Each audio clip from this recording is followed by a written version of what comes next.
sebut pasal look good, nak feel good dan sebagainya, pemakanan memainkan peranan yang penting juga. Setuju. Sebab itulah kita bawakan tetamu kita atas talian, dalam talian sebenarnya. Okey, kita ada Puan Liana Muhammad Nizar selaku penolong pengarah bahagian keselamatan dan kualiti makanan Kementerian Kesihatan Malaysia bersama kita pada hari ini. Hai Puan Liana. Ya, selamat pagi. Assalamualaikum. Salam. Wah, Puan Liana pagi pun dah bersiap cantik. Sama color dengan Fiona hari ini. Ya, sama color kita hari ini ya. Okay. Jadi kiranya Puan Liana bersiap cantik ni, Puan Liana work from home ke ni?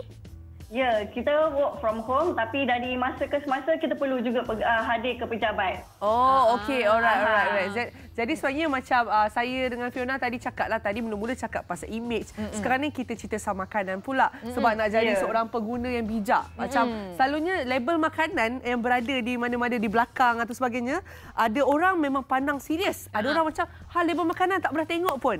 Jadi kita tak tahu kepentingan ni. Kenapa kita kena tahu sebenarnya, kena faham apa label makanan tu, intipati dan sebagainya. Okey, kenapa ya kita sebagai pengguna kita kena tahu, baca label dan at least faham label ya. Okey, so yang pertama, berdasarkan label tersebut kita boleh tahu kandungan makanan di dalam produk tersebut. So antara kandungan yang kita boleh tahu adalah pertama ramuan. So apa dalam produk tersebut, apa ramuan yang dia gunakan. Dan yang kedua berkaitan dengan tarikh luput. So tarikh luput ni penting ya sebelum kita membeli sesuatu produk makanan.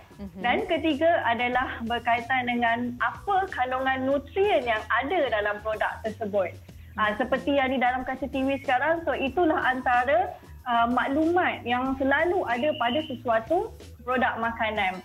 Okay, selain tu, dengan membaca label juga boleh mengelakkan daripada tersilap beli produk makanan. Betul? Betul. So, contohnya sekarang waktu PKP ni kan hanya ketua keluarga saja yang boleh pergi beli. Betul? Ya. So, ada yang tersilap beli produk. Contohnya si isteri dah tulis, abang beli susu pekat. Tapi dia belinya susu cair. Ya. Kan? So ini disebabkan dia si suami tidak membaca label dengan teliti. So kita harus baca label tu dulu sebelum beli produk makanan. Okey, mungkin Puan Liana boleh kongsikanlah tips-tips kepada ketua keluarga yang ada sedang menyaksikan kita, macam mana kita nak baca label-label tu dengan bijak, dengan cermat. Sebab kadang-kadang kita pergi pasar raya tu, mereka akan hadkan masa. Kita ada 30 minit sahaja untuk masuk dekat dalam. Mungkin boleh kongsikan tips sedikit. Maksudnya mungkin benda pertama yang diorang kena tengok. Saya rasa yang tin susu tu saya faham tu. Sebab dia rasa macam semua tin rupa sama je. Ada kita ambil je lah, dia kata. Dia kata semuanya sama, sedangkan lain ya. Okey, so tips pertama, kita berdasarkan si isteri dah sediakan ya list senarai tersebut untuk beli susu. So kita pergi dekat rak tu, kita tengok dulu mana satu susu pekat. Okey. Tengok dekat label makanan tersebut yang mana dia tulis susu pekat. Okay. Selain tu, kita boleh tengok juga dari segi ramuan. Ramuan apa yang digunakan dan yang macam saya maklumkan tadi, tarikh luput. So, tarikh luput tu adalah sangat penting untuk kita tengok ya. Sebabnya tarikh luput tu ada dua bentuk tarikh luput ya. Kalau kita tengok dekat pasaran, antaranya ada dia tulis tarikh akhir, guna sebelum, makan sebelum, kan? Saya takut orang salah baca je kan. Yang manufactured date dengan expiry date dia kata kan. Ya, manufactured date tu maksudnya lain dengan tarikh akhir. Okey. Dan satu lagi kan, macam Fiona cakap pasal ketua keluarga tu lah, benda tu boleh jadi melucukan. Dan masa sama, bagus juga Puan Liana kongsi kan, supaya mereka tahu kita jadi bijak. Jadi, kalau cakap tentang makanan yang sihat, yelah, Puan Liana, bukan nak cakap apa, bila PKP ni semua selera, kalau daripada macam ni, menggununglah seleranya. Betul. Bolehlah kita akan kaitkan dengan kesihatan badan kita dan sebagainya kan. Jadi saya tertarik macam ada satu tu apa gluten free dan sebagainya. Boleh kongsikan sikit tak? Okey, gluten free ni adalah sejenis akuan ya. Akuan yang kalau kita tengok dalam produk-produk tepung ya, contoh tepung ada dia tulis tepung yang bebas gluten. So gluten ni selalunya semula jadi memang dah ada di dalam produk-produk tepung. Okey, dan selain daripada produk tepung, makanan lain yang ada gluten seperti oat, rye, barley pun sebenarnya memang ada gluten. So gluten ni sebenarnya adalah salah satu ramuan yang boleh menyebabkan hypersensitivity ataupun dalam bahasa ni adalah allergen. Allergen tu bermaksud bila kita makan sesuatu ramuan yang boleh menyebabkan kita alergik, so dia badan bertindak balas dan kita akan jadi macam badan jadi rashes, muka jadi bengkak, muntah dan paling worstnya boleh menyebabkan kematian. So selain daripada gluten, ramuan lain yang boleh menyebabkan allergen ni antaranya susu. Produk susu, produk telur, kekacang dan hasilan ikan. Contohnya macam kita tengok ada setengah baby yang tak boleh minum susu lembu. Jadi ibu sebelum membeli produk, so dia kena tengok dalam ramuan tu ada tak susu. So kalau ada susu, dia elakkan untuk bagi kepada anaknya. Sebab baby ni dia fragile lagi jadi dia punya sistem imun dia tak lagi develop. So untuk mendapatkan alahan yang lagi teruk tu ada dekat situ. So jadi ibu perlu membaca dan elakkan membeli apa-apa produk yang boleh menyebabkan alergik kepada anak. Nampak macam simple je bunyi dia. Gluten free tapi tak faham. Saya rasa ramai ada di rumah sekarang ni yang macam baru tahu rupanya itu allergen dan sebagainya kan. Okey, terima kasih. Tadi bila Puan Liana sebut pasal tepung kan, saya teringat dengan roti. Isu roti memang cukup hangat sejak kita start PKP ni kan. Roti habis stok habis stok kata orang lah, tapi saya pergi kedai ada je. Jadi masalahnya bila kita pergi ke kedai nampak ada banyak roti, macam-macam roti kan. Mungkin Puan Liana boleh kongsikan jenis roti apakah yang sesuai untuk kita beli dan makan dan kita macam mana kita nak pilih, nak buat perbandingan antara roti-roti yang ada yang sesuai untuk kita dengan gaya hidup kita sekarang ni, the new normal kita ni. Kalau kita tengok dekat pasaran ada banyak jenis roti Kita tengok ada roti putih, ada roti wholemeal, ada roti whole grain, roti susu, banyak lagi So saya ambil contoh sekarang ni dekat kaca TV adalah roti wholemeal dengan roti putih. Roti wholemeal ni, dua-dua ni roti adalah daripada gandum. Bezanya roti wholemeal ni dia mempunyai kandungan gandum yang lebih 60% lebih daripada roti putih biasa. So kalau kita tengok dari segi warna roti wholemeal tu sendiri pun dia adalah warna lebih gelap, iaitu warna coklat berbanding dengan roti putih biasa sebab gandum dia lebih tinggi. Jadi bezanya di situ bila kita kata roti wholemeal bermaksud serat dia lagi tinggi berbanding roti putih yang biasa. So kalau kita tengok dekat kaca TV, roti wholemeal punya serat diet adalah lebih tinggi 7.1 gram berbanding dengan roti putih. So jadi dekat sini apa yang konsumer boleh buat adalah kita tengok pada maklumat pemakanan. So apa yang dinyatakan dekat kaca TV itu, itulah kita panggil maklumat pemakanan ataupun nutrition fact. So untuk kita buat perbandingan antara roti wholemeal dengan roti putih, kita boleh tengok maklumat 100 gram. Kalau kita tengok dekat maklumat pemakanan, dia ada dua kolom. Satu per 100, satu lagi maklumat per serving setiap hidangan. So untuk bandingkan antara roti wholemeal dengan roti putih, kita rujuk kepada maklumat per 100 gram. Tapi kalau kita nak tengok intake diet kita seharian, berapa yang kita dah ambil, contohnya satu slice roti tu berapa. So kita tengok maklumat per serving. Per serving. Jadi maklumat setiap hidangan, jadi kita tahu dah, saya dah ambil satu roti bersamaan dengan berapa kalori yang kita dah ambil. Jadi kadang-kadang kan ada orang sekarang nak buat diet kalori lah kan. Jadi tengok dekat maklumat per serving tersebut. Sebab betul-betul yang kalori intake kan kadang-kadang ada orang sampai ada calories counter. Dia kira-kira. Dia kira ini kita makan berapa kalori. Tapi kan saya nak tahu daripada segi nutrition lah. Sebab mungkin tak semua orang target nak diet dan sebagainya. Kalau contohnya ibu-ibu yang mengandung atau sebagainya macam serabut diet tadi yang katanya lagi tinggi 7.1% daripada wholemeal dan juga roti putih biasa. So kalau macam ibu mengandung kan, contohlah macam kita kena makan lebih yang ada banyak serabut diet ke macam mana? Okey. Dia sebenarnya bila kita kata corak pemakanan ni, dia bergantung kepada individu tu sendiri. Okey. Dia setiap individu dia tak sama. Contoh juga kepada ibu mengandung. So ibu mengandung dia kena ambil makanan yang lebih berzat ataupun contohnya dia kena ambil makanan lebih banyak sayur-sayuran, buah-buahan yang fresh berbanding dengan produk-produk yang dah ready to eat. Okay. So bila kita kata, sebab bila nutrition tu, sebab certain ibu pun ada dia punya physiology condition juga. Maksudnya sama ada ibu tu ada yang ada diabetes. Okay. So bila yang ada diabetes tu, so dia kena elakkanlah ambil makanan yang tinggi gula semua tu.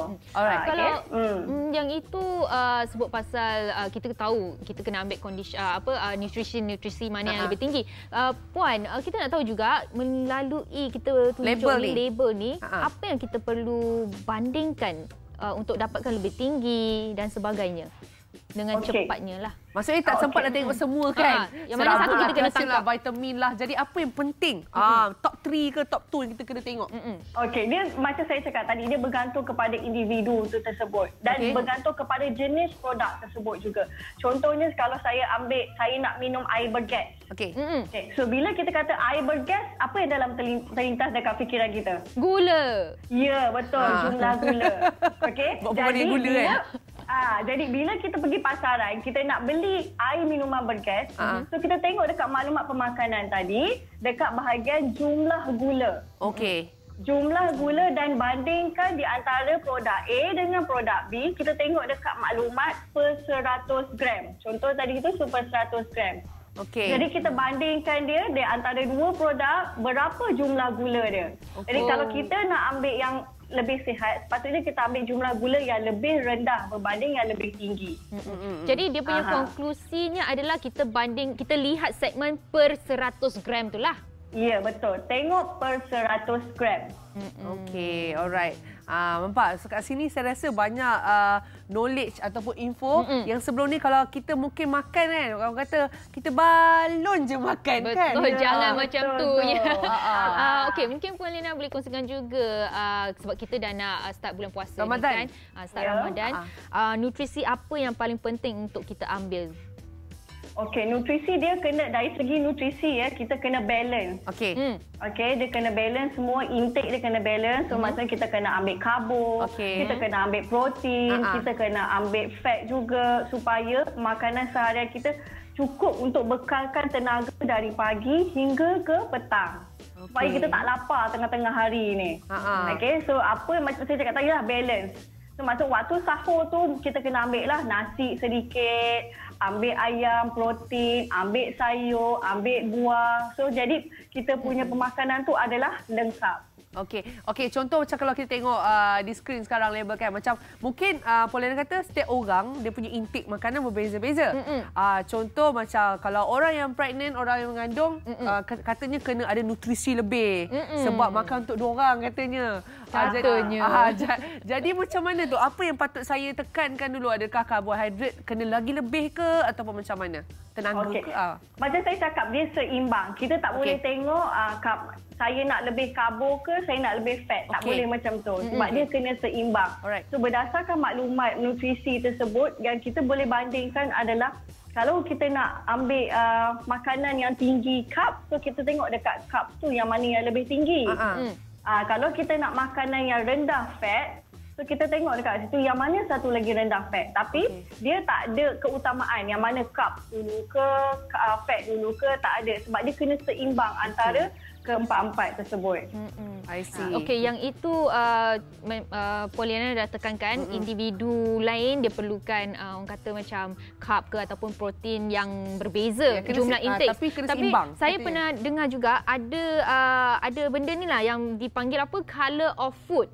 So maksudnya kita kena makan hijau, merah, kuning. Yang tu sebenarnya apa? Mungkin Puan Lina boleh bagi pencerahan sedikit. Okey, colour of food tu dia macam tadi jugalah konsep dia makanan yang seimbang.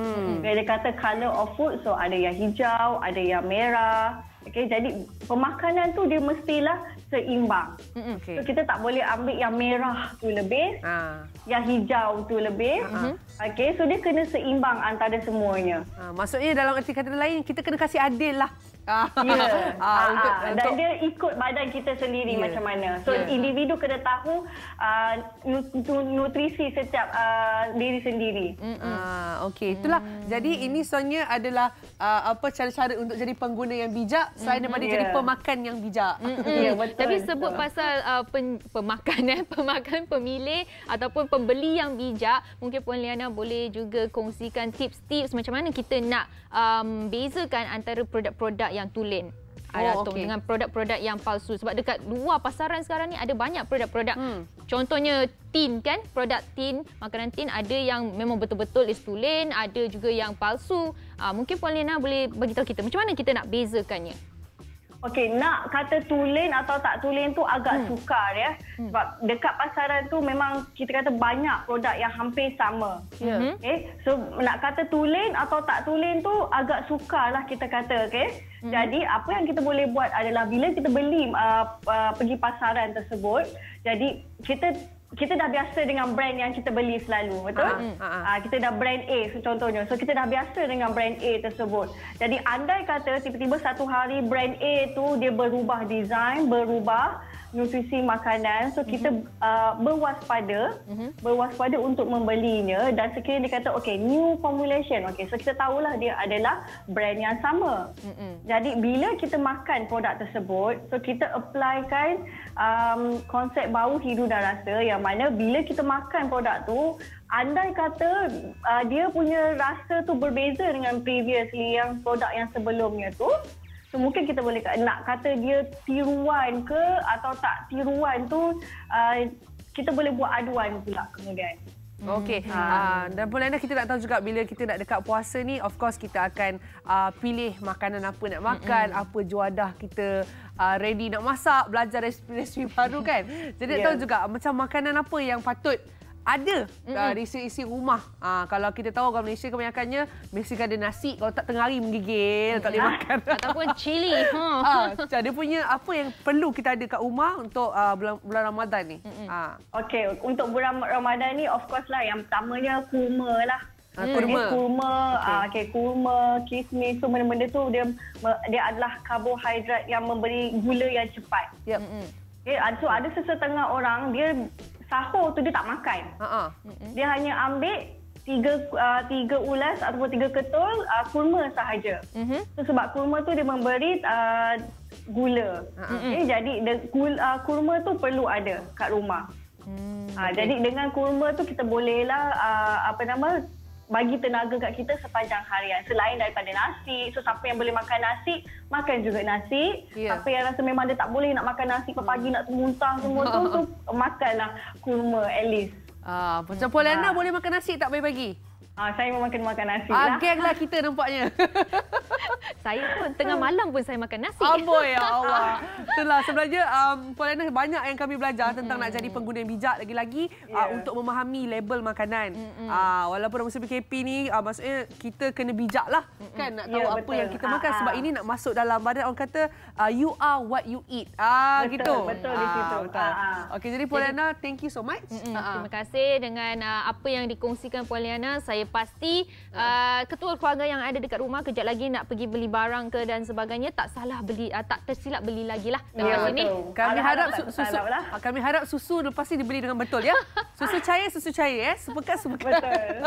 Baiklah, terima kasih Puan Liana. Okey, sama. Okey, selamat tugas. Bye. Bye.